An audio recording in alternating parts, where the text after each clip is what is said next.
If you're trying to build a realistic model railroad layout, one of your struggles is probably finding and building industries that are large enough to be major rail-served plants.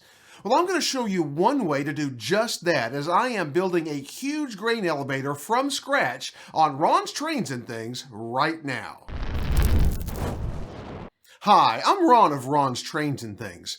One key to creating realism on a model railroad layout is to model a few large industries that make rail service more believable in the area that you model. Now, most of the industry model kits available on the market now are on the smaller end of rail-served industries, which is fine, but one or two large industries can really up your realism game.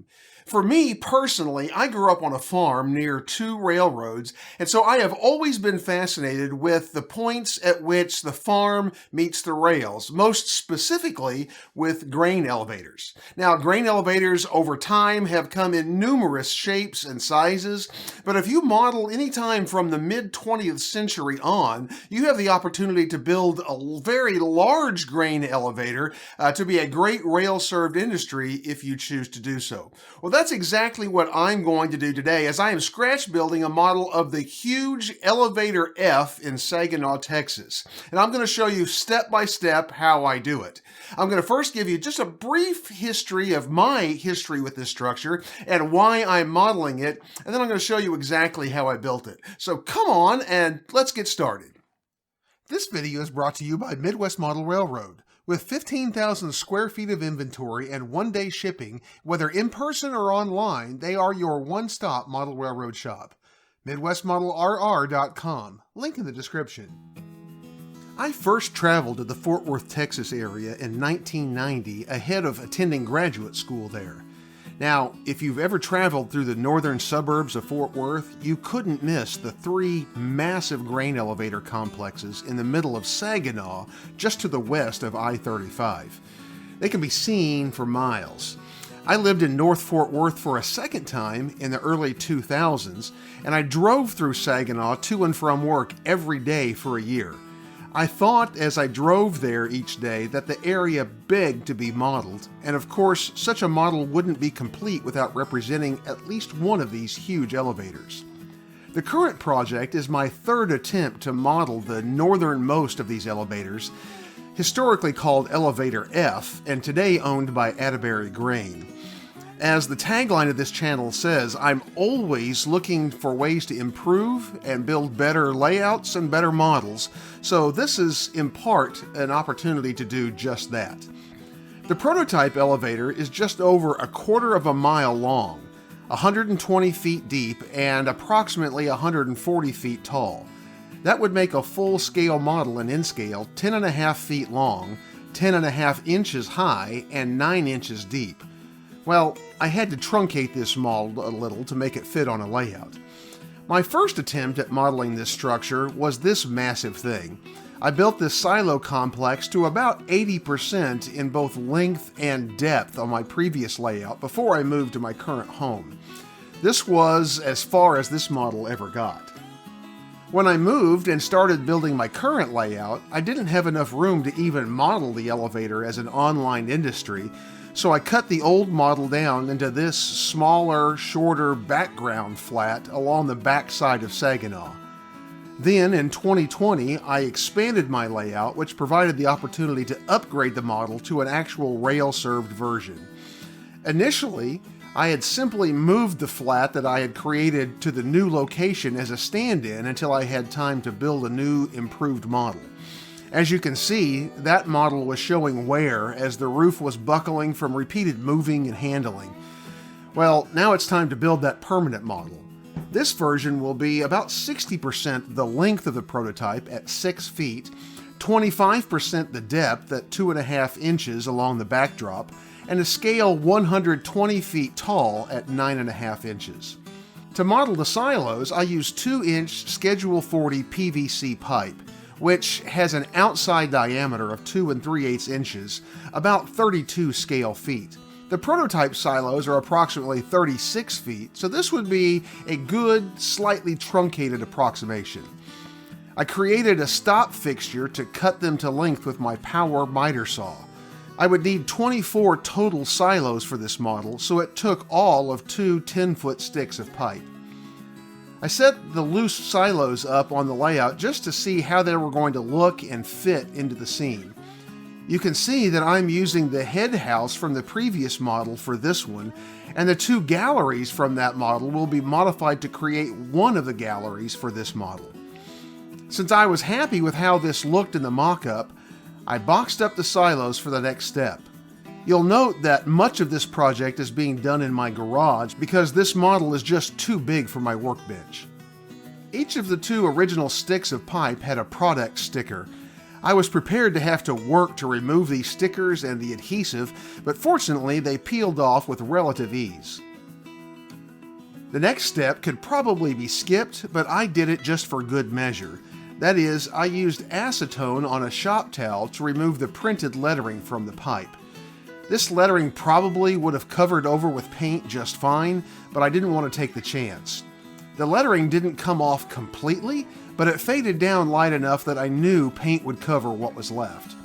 Now, I know from past comments that some people are very uncomfortable working with chemicals, and if that's you, that's fine, but just be aware that I'm going to be working with a couple of chemicals in this project, including the acetone I used for this step. Next, I sanded the silos. Sanding removed any burrs and rough ends from the cutting process, added some tooth to the smooth surface of the pipe for gluing and paint, and provided a bit of texture. I used 220 grit sandpaper and sanded the pipes horizontally, or around the pipes, not up and down the length of them. This would leave any grain in the same direction that you see from the slip forming process used to build the prototype. To assemble the silos, I built a fixture with some scrap lumber from my garage. This consisted of an old 1x10 that was once a shelf, and some scraps of 1x3 left over from building my layout bench work. I screwed a shorter 1x3 on edge on the end of the 1x10 as a backstop, then screwed a longer one to the bottom side of the 1x10, making sure the 1x3s were at a perfect right angle to one another. I then screwed the fixture to the tops of a couple of sawhorses to hold it firm and make sure it was perfectly flat. I assembled the silos in pairs first, using the fixture to ensure that they were square to one another and flush along the bottom.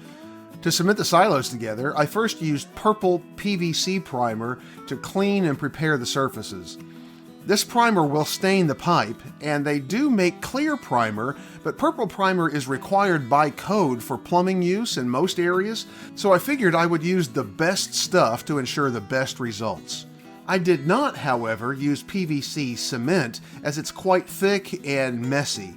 Instead, I used straight MEK, or methyl ethyl ketone. This is what I use for solvent cement for styrene, and it is a basic ingredient in most plastic solvent cements, including PVC cement. I applied the primer to the full length of the pipe at the point where the two silos would adjoin.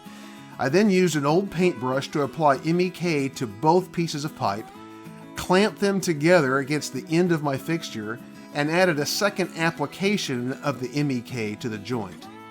I then let this joint set for about 30 minutes before removing it to make the next joint. When I had two pairs of silos cemented together, I cemented that joint between them in the same manner, using a long bar clamp to hold them until the cement set. Working one joint at a time like this, there were 22 total joints, so with the cure time between each one, I worked on this step for 2 full days, doing other steps and other projects during the curing times. Here you can see the back of one of the completed silo complexes, and you can see how badly the primer ran down and stained it. In my case, the back will never be seen, so I'm not concerned about it, and I would learn later that the paint that I used covered the primer stains completely anyway. But if you're doing a similar project and these stains concern you, you'll want to be more careful to avoid the runoff than I was here. Now, these pipes are joined only at the small point of the cylinder where they touch one another, which is a small and relatively weak cement joint. So I shored up the strength of these joints with a strip of 1/8 inch masonite glued to the back of each set of silos with 5-minute epoxy. I cut the masonite first, just long enough to reach the high point of the two end silos, and marked its placement on each silo of the complex. I then mixed up a little epoxy in this disposable container lid and applied it to the high point of the back of each silo.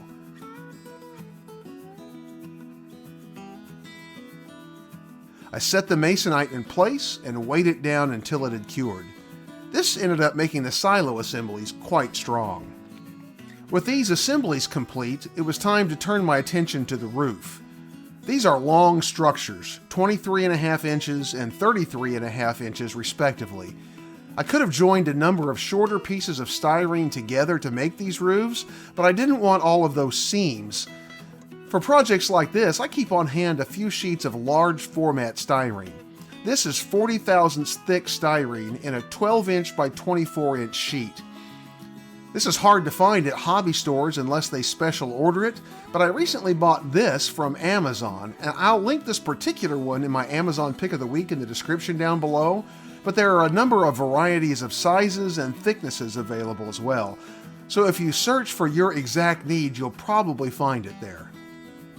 I cut 3 strips of this styrene longwise to a width that would account for the depth of the model, a 6-inch scale overhang, and enough extra plastic to make it workable. In my case, this was 2 3/4 inches total width.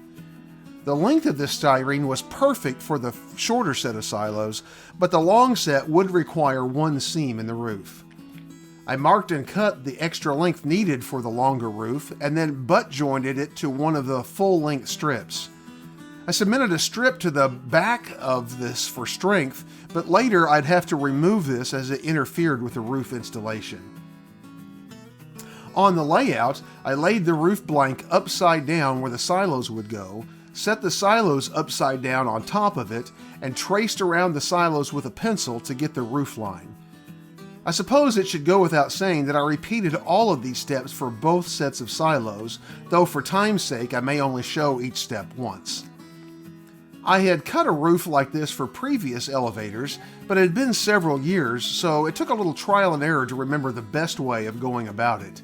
I started by using a nibbler to remove some excess plastic, but this was clumsy, working around the curved silos, and it was slow, so I decided to rough cut it with my hobby knife.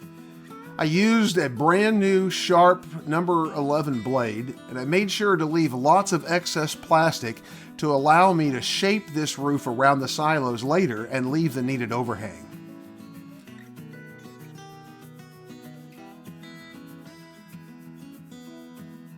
I then cemented the rough cut roof to the top of the silos. I lined it up and tacked one end with solvent cement and let it set for a few minutes, then tacked the other end to hold it in place.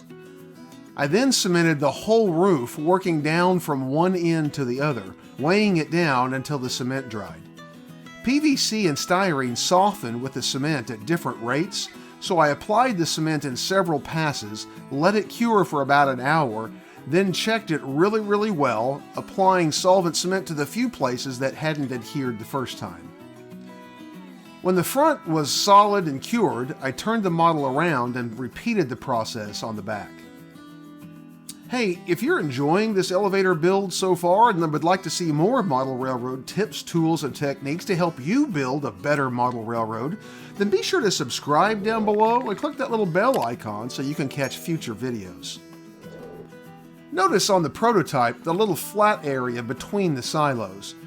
Previously, I tried to model this with small strips of styrene, but I wasn't happy with that process.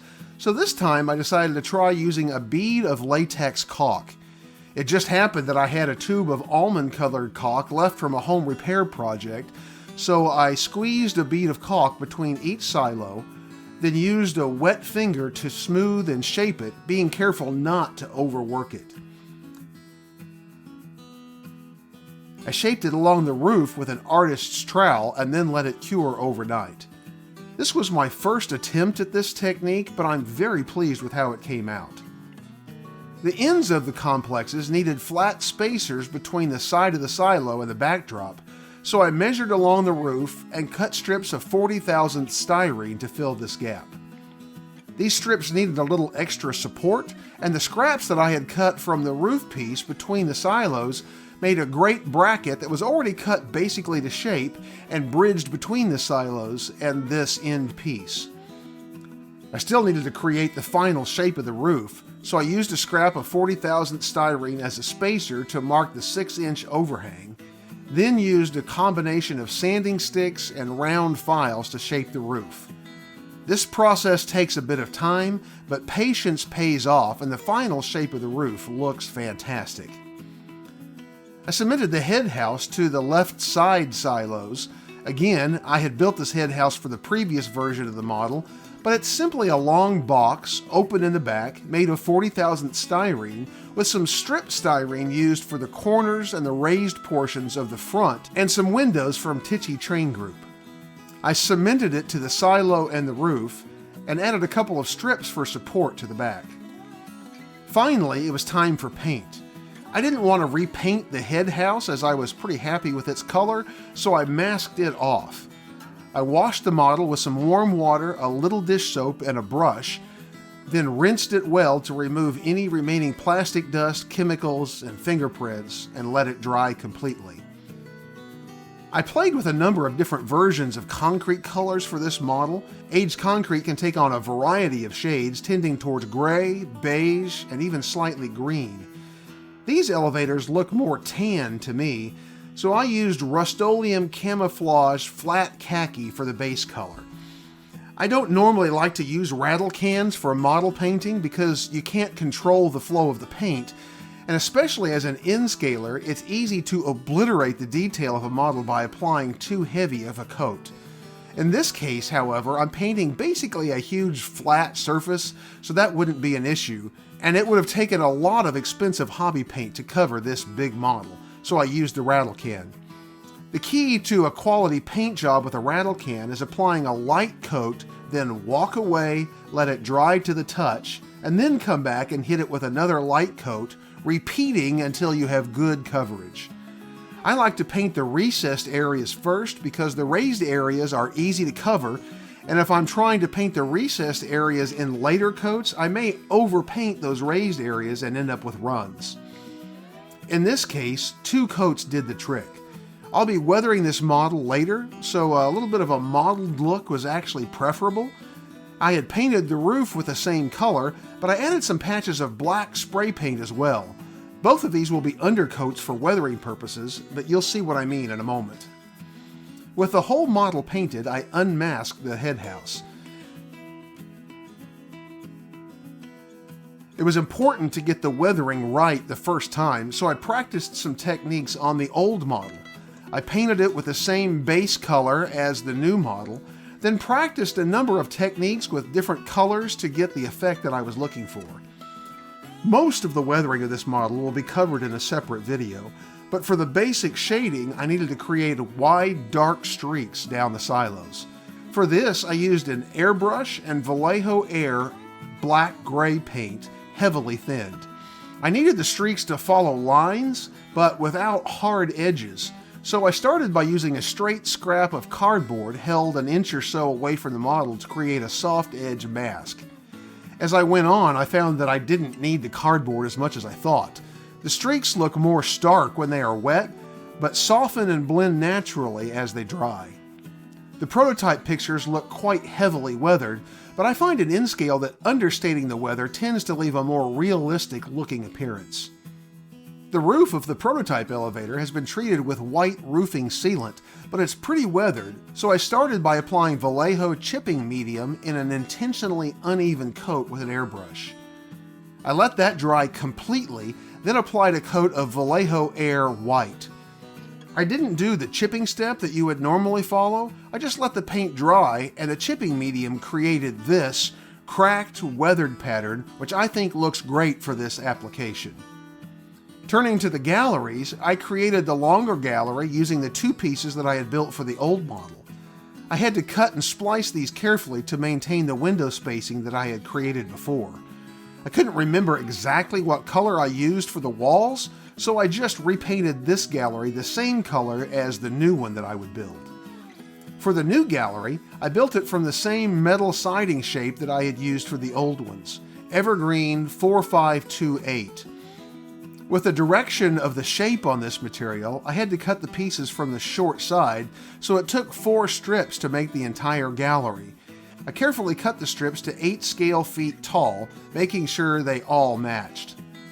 I butt jointed them with solvent cement and added support strips to the back of each joint. With this material in this shape, it's really easy to make quality butt joints that completely hide the joint when finished. When joining shaped styrene material like this, be sure to check the shape at the ends and join them so that the ridge spacing remains consistent. I also cemented a strip of square tube to the full length of the bottom of the wall on the back to add a little rigidity. I made a marking jig from a scrap that was left from the old gallery to mark the placement of the windows. My model has the windows about twice as far apart as the prototype, and I don't know the actual distance between the windows on the prototype, so I just picked a distance that looked okay and went with it. The windows that I used are 8-pane windows from Tichy Train Group. I marked the openings on the back of the wall, drilled out the corners and a few holes along the sides, and then cut them out with a hobby knife. I intentionally cut the holes slightly small and then filed them to size and shape to ensure a great fit. A square file works great for making nice square corners for windows like this. Just be careful not to overwork it. I cut the roof from the same large format styrene sheet that I used for the silo roofs and cemented it in place.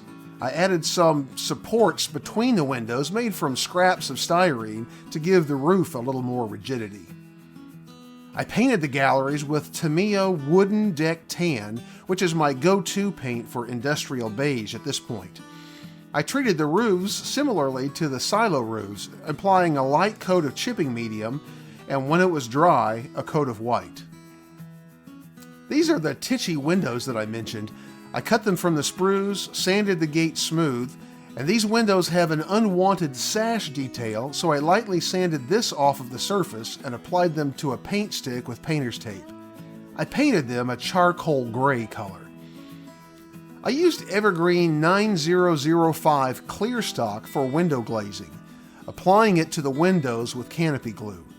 Canopy glue dries clear and does not cloud the windows. Now, not all of the styrene that I used in this project is available on Amazon, but this one is, so it will be part of that Amazon Pick of the Week list as well. The windows apply to the walls from the front, and I applied a drop of solvent cement from the back to adhere them. I am extremely pleased with this model so far. It needs a loading shed, dust collectors, and other details, as well as more weathering to the sides and the roof, but those will be the subject of part 2 of this build. And to see part 2 when it's available and other model railroad content, check out the links on your screen. Remember that Amazon Pick of the Week and my Amazon store linked in the description down below, and join me on Fridays as I bring you even more great model railroad content, and I'll see you on the next video. 10, Lizzie?